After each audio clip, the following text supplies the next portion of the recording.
ರಸಮ್ ಮಾಡ್ತಾಯಿದ್ದೀನಿ.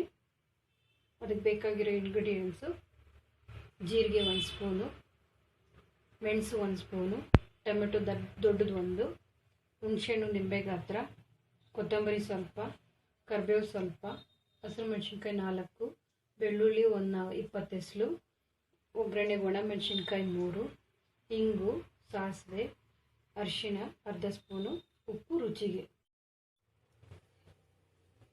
ಜೀರಿಗೆ, ಮೆಣಸು, ಹಸಿಮೆಣಸಿನ್ಕಾಯಿ, ಬೆಳ್ಳುಳ್ಳಿ,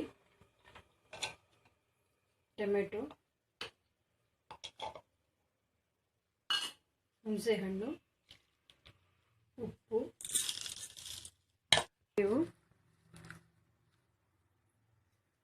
ಕೊತ್ತಂಬರಿ ಎಲ್ಲ ಹಾಕಿ ನುಣ್ಣಕ್ಕೆ ಗ್ರೈಂಡ್ ಮಾಡ್ಕೊಳ್ಳಿ. ಈ ಥರ ರುಬ್ಕೊಳ್ಳಿ. ಎಲ್ಲ ಸೇರಿಸಿ ರುಬ್ಕೊಂಡು ಒಗ್ಗರಣೆ ಮಾಡ್ಕೊಳ್ಳಿ.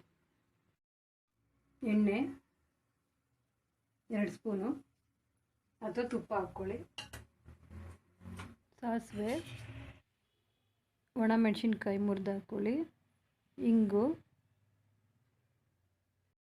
ಅರಿಶಿನ, ಈಗ ಇಟ್ಕೊಂಡಿರೋ ಪೇಸ್ಟ್ ಹಾಕ್ಕೊಳ್ಳಿ.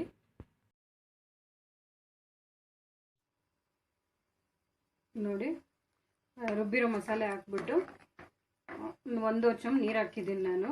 ಉಪ್ಪು ಕರೆಕ್ಟಾಗಿದೆಯಾ ನೋಡ್ಕೊಂಡ್ಬಿಟ್ಟು, ಅದು ಕುದಿಸ್ಬಾರ್ದು. ಮೇಯ್ನ್ ರಸಮ್ ಇದು.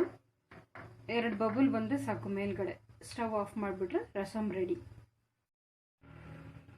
ನೋಡಿ, ಇಷ್ಟು ಬಬಲ್ ಬಂದರೆ ಸಾಕು.